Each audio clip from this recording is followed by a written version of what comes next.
अगर मैं तुमसे कहूँ कि एक टूटा हुआ घड़ा एक सही सलामत घड़े से ज़्यादा कीमती निकला, तो क्या तुम यकीन करोगे? कभी कभी हमारी सबसे बड़ी कमजोरी ही किसी और के लिए सबसे बड़ा आशीर्वाद बन जाता है। सुनिए एक ऐसी कहानी जो शायद आपकी सोच बदल दे। एक छोटे से गांव में एक बूढ़ा किसान रहता था। उसके पास दो घड़े थे। हर सुबह वह उन्हें बांस के डंडे के दोनों सिरों पर लटकाकर नदी से पानी भरकर घर लाता था।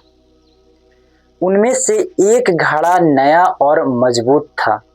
वह हर दिन पूरा पानी लेकर घर पहुंचता और उसे अपने ऊपर बहुत गर्व था। लेकिन दूसरा घड़ा थोड़ा टूटा हुआ था। रास्ते भर उसके छोटे से छेद से पानी टपकता रहता और जब तक किसान घर पहुंचता उससे आधा पानी ही बचता। यह सिलसिला महीनों तक चलता रहा। एक दिन टूटा हुआ घड़ा खुद को रोक नहीं सका और उसने किसान से कहा, मालिक, मुझे माफ कर दीजिए, मैं आपके किसी काम के लायक नहीं। मैं हर दिन आधा पानी रास्ते में ही गिरा देता हूँ। मेरी वजह से आपकी मेहनत बेकार चली जाती है। अगर मेरी जगह कोई नया घड़ा होता तो आपको पूरा पानी मिलता। किसान मुस्कुराया। उसने कहा, आज घर लौटते समय रास्ते के बाईं ओर ध्यान से देखना। दोनों फिर नदी से पानी भरकर लौटने लगे। टूटे हुए घड़े ने पहली बार रास्ते को ध्यान से देखा। पूरा रास्ता रंग बिरंगे फूलों से भरा हुआ था। हवा में उनकी खुशबू फैली हुई थी। तितलियां उन पर मंडरा रही थी। वह दृश्य बहुत सुंदर था। घर पहुंचकर किसान बोला, क्या तुमने देखा? ये सारे फूल सिर्फ तुम्हारी तरफ ही खिले हैं। घड़ा हैरान रह गया। किसान ने आगे कहा, मुझे तुम्हारी कमी बहुत पहले से पता थी, इसीलिए मैंने तुम्हारी तरफ फूलों के बीज बो दिए थे। हर दिन तुम्हारे पानी गिरते और उन्हें सींचते।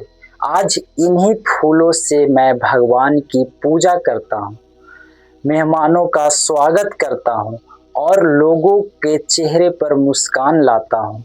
अगर तुम टूटे हुए नहीं रहते तो ये फूल कभी नहीं खिलता। यह सुनकर टूटे हुए घड़े की आंखों में आंसू आ गया।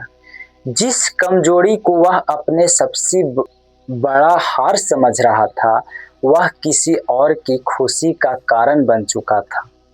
सीख, दोस्तों, इस दुनिया में कोई भी इंसान पूरी तरह परफेक्ट नहीं होता। किसी में कमी होती है, किसी में डर होता है, किसी में असफलता होती है, तो किसी के जीवन में दर्द होता है। लेकिन ईश्वर अक्सर हमारी कमियों का भी ऐसा उपयोग करते हैं जिसकी हम कल्पना भी नहीं कर सकते। इसीलिए अपनी कमजोरी से नफरत मत कीजिए, उन्हें सही दिशा दीजिए, क्योंकि कभी कभी जो चीज़ें हमें टूटा महसूस कराती है वह किसी और के लिए जिंदगी में फूल खिला देती है। याद रखिए, भगवान कभी भी बेकार चीज नहीं बनाता। हर इंसान किसी न किसी उद्देश्य के लिए बना है, बस उस उद्देश्य को पहचानने की देर है। धन्यवाद।